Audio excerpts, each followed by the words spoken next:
Yeah, long story short, as we talked about, I think a week ago, maybe two, there was a new committee that actually has a little bit of power chaired by Greg Sankey, and they are essentially saving the NCAA by blowing the NCAA up. One of the ideas when this committee was formed was to get rid of equivalency sports and not get rid of them like they're no longer existing. I mean, getting rid of the model. So right now, equivalency sports, not basketball and football, have scholarship limitations. Most famously, baseball in this state, 11.7 for the entire roster. The initial idea was to get rid of those limitations as well as coaching staff limitations. Yesterday, they decided to push that through. So whenever this gets enacted, don't know exactly when that's going to happen yet, presumably pretty soon, at the conference's discretion, scholarship limitations can be taken away in equivalency sports like baseball. Coaching staff limitations can be raised in equivalency sports like baseball.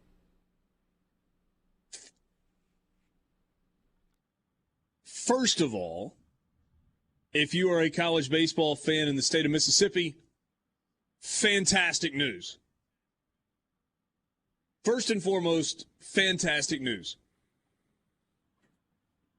It puts Ole Miss and Mississippi State on equal footing, but frankly, a pedestal in comparison to most of the rest of college baseball in its ability to recruit going forward. I said most of the rest of college baseball.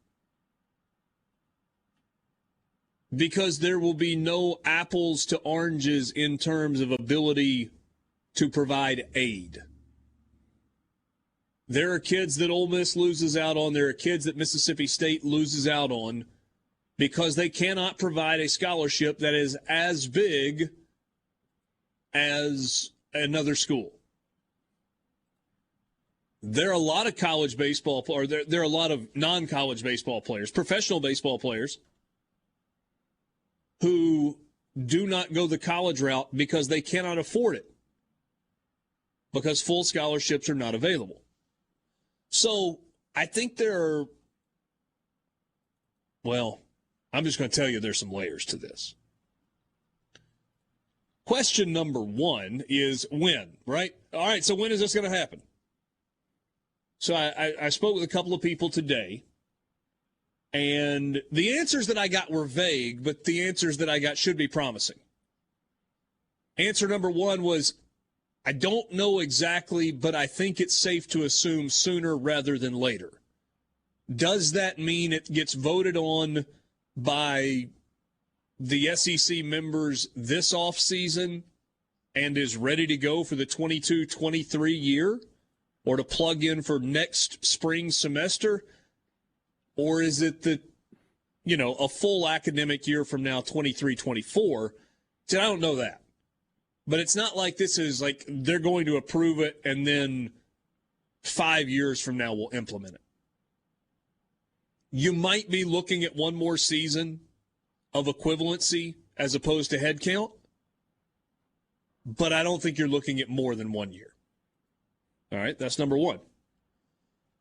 Number two, softball's roster size is like 22 or 23.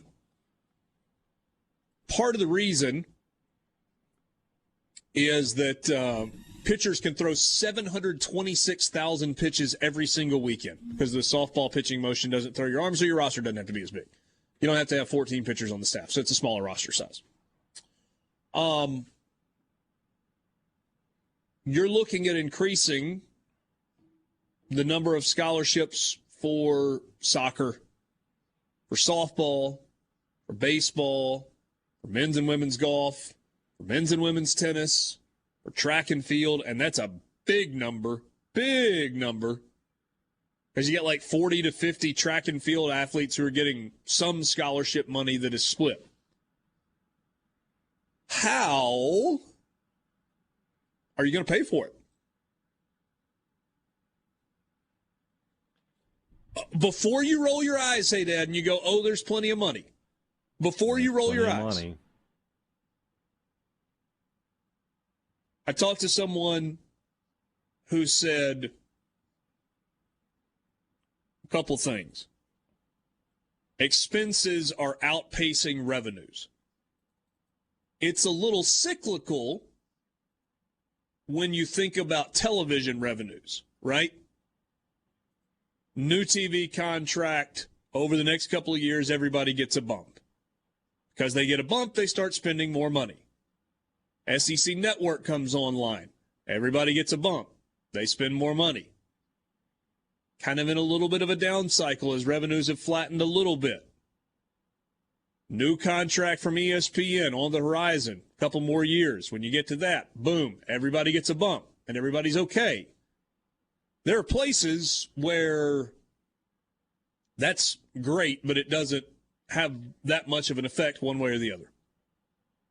Alabama's budget, A&M's budget, Georgia's budget, it's massive. We talk all the time, right, about, stadiums need to get smaller, not bigger, because people aren't filling them up. I don't know if we've thought about this or talked about it enough. You know why 100,000-seat stadiums exist, right? It's because they can sell those tickets, and those tickets generate revenue for the athletics department. Does an AD want his stadium to be full? Yes.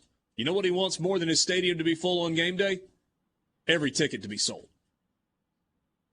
Whether somebody actually shows up and sits in the seat is secondary to whether or not the seat is paid for. Because if the seat is paid for, the revenue is there. The hay is in the barn, so to speak. Now, you want it to look great on television. You want people to show up and to have an unbelievable home field advantage. The reality is you want the seats sold. And so if Tennessee has 102,000 tickets to sell for 7 home games, and Mississippi State has 61,000 tickets to sell for 7 home games, there's a big gap in the amount of revenue that can potentially be generated.